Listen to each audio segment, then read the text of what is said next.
सो hey guys, स्वागत है आप सभी का मेरी इस न्यू वीडियो में।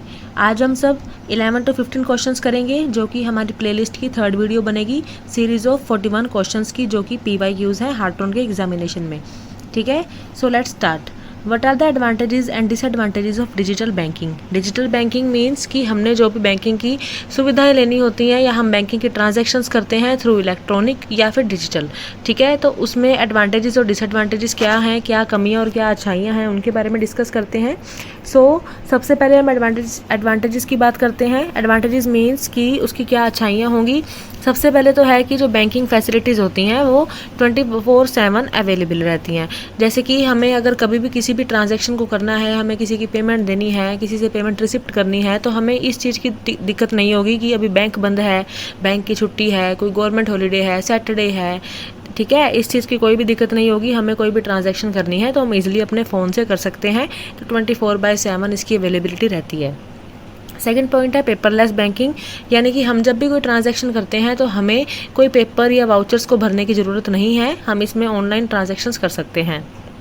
अब जब हम अपने फ़ोन से ट्रांजैक्शंस घर बैठे बैठे करेंगे तो हमारा टाइम भी बचता है और हमारी कॉस्ट बचती है, हमें बैंक में जाना नहीं पड़ता।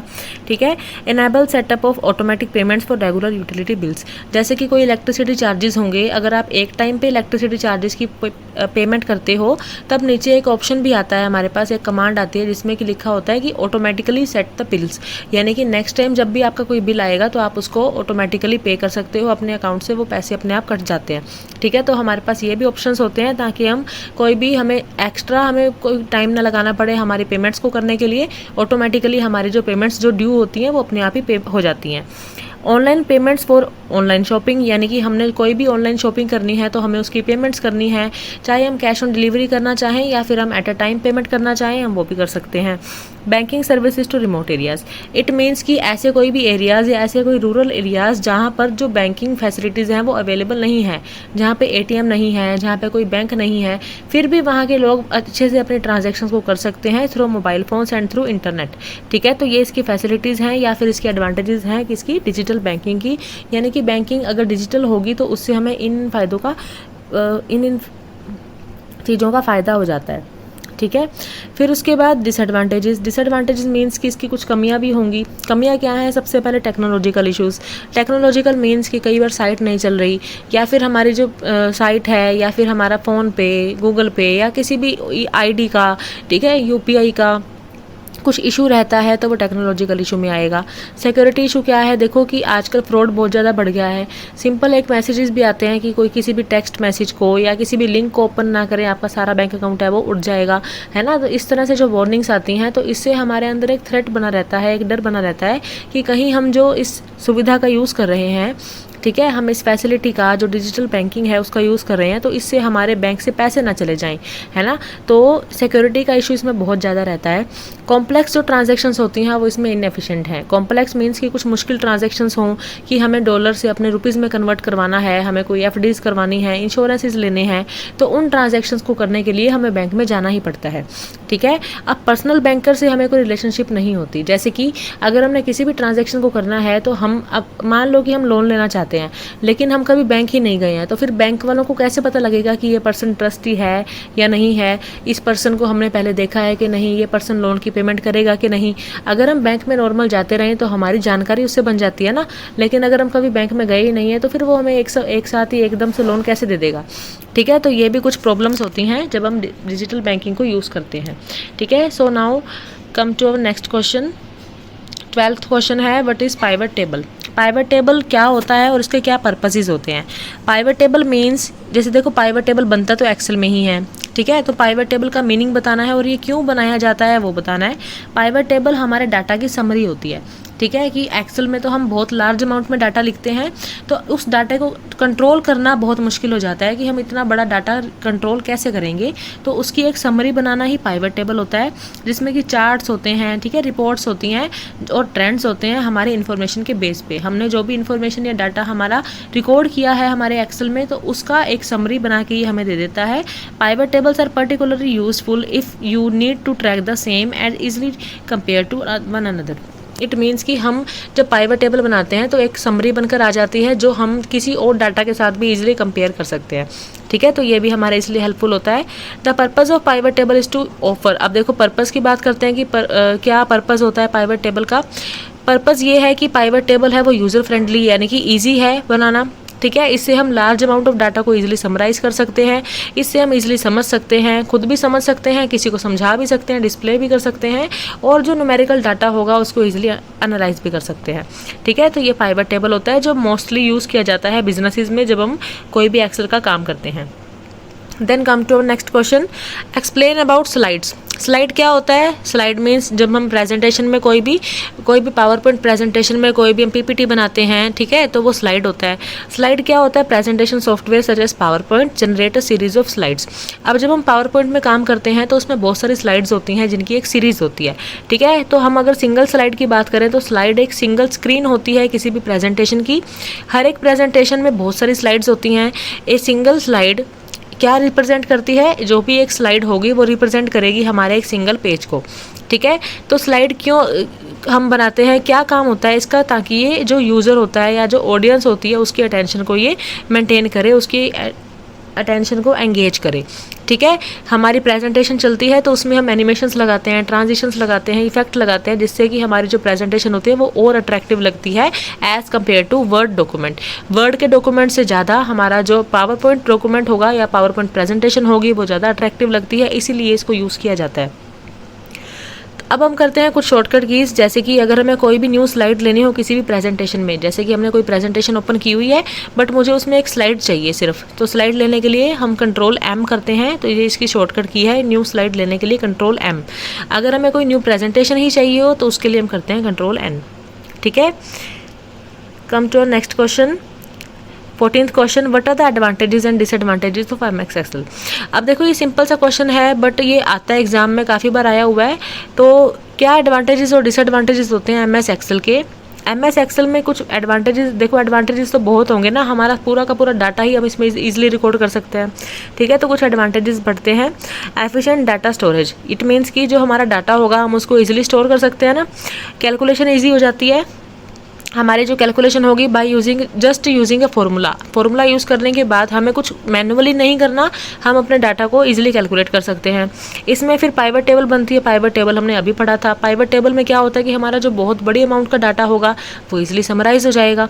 ठीक है, Excel allows use to perform complex calculations automatically using formula, saving time and reducing errors.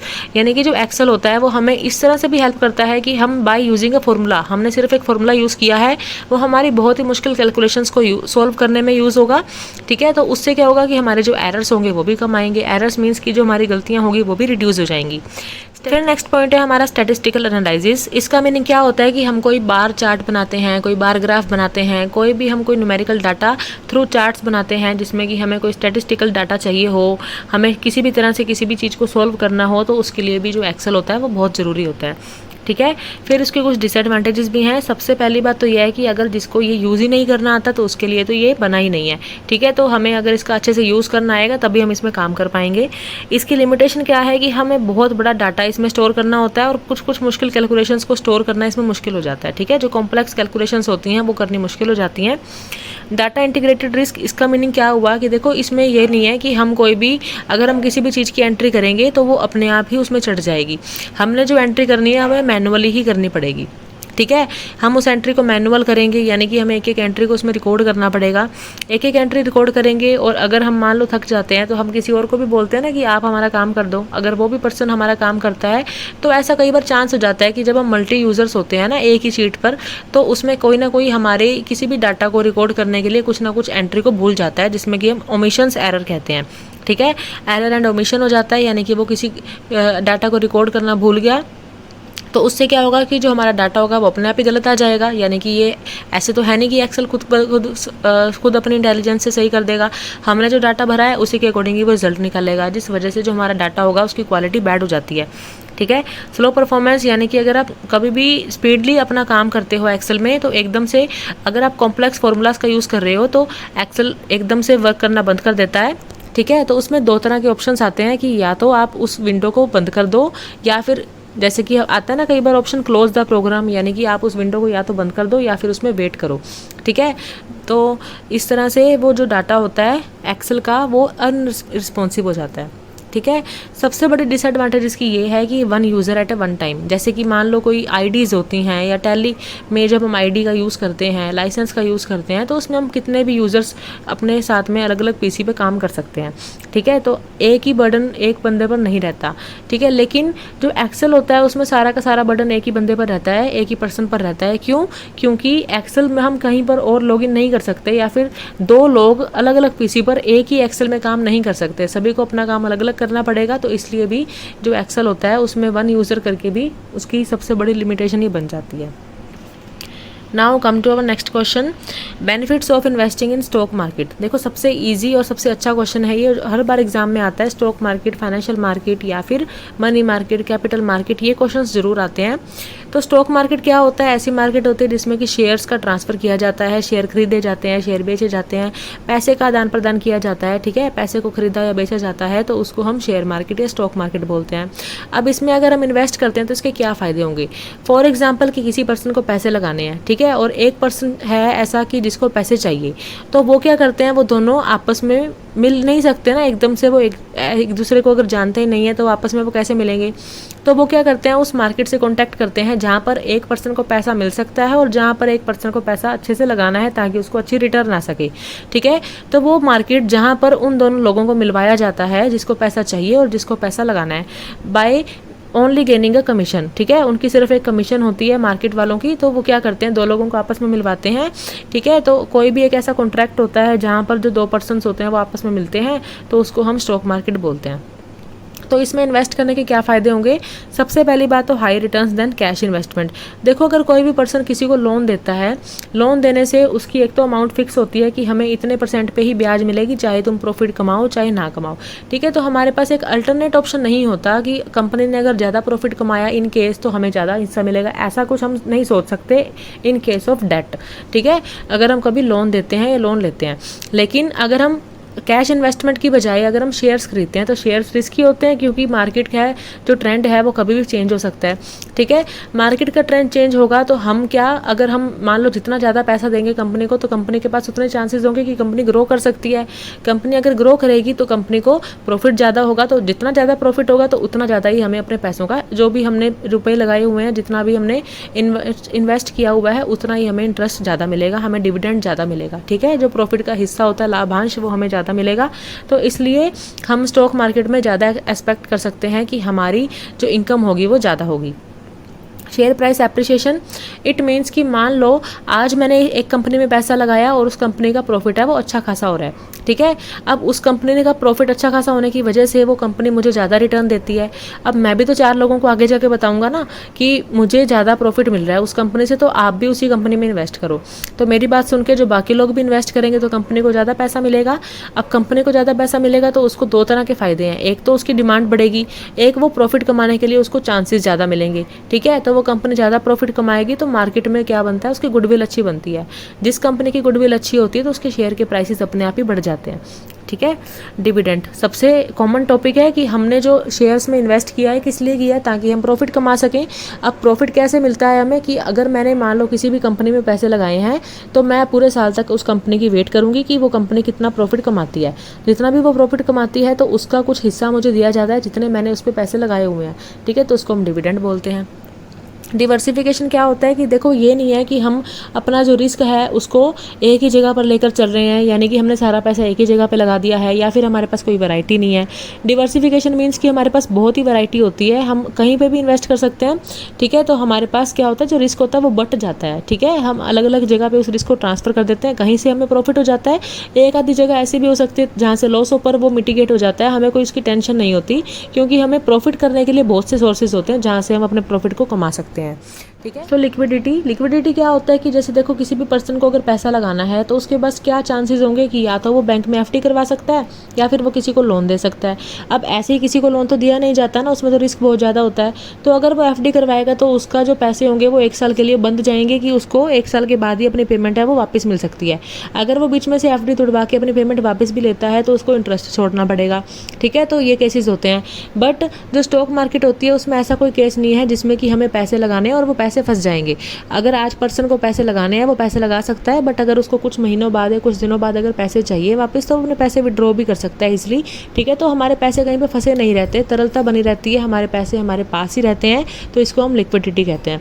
ठीक है, फिर उसके बाद है जनरेटिंग वेल्थ। अब वेल्थ ही तो सबसे ज़्यादा इंपॉर्टेंट टॉपिक है हमारे स्टॉक मार्केट का। स्टॉक मार्केट में कौन इन्वेस्ट करता है? जिसको पैसा चाहिए।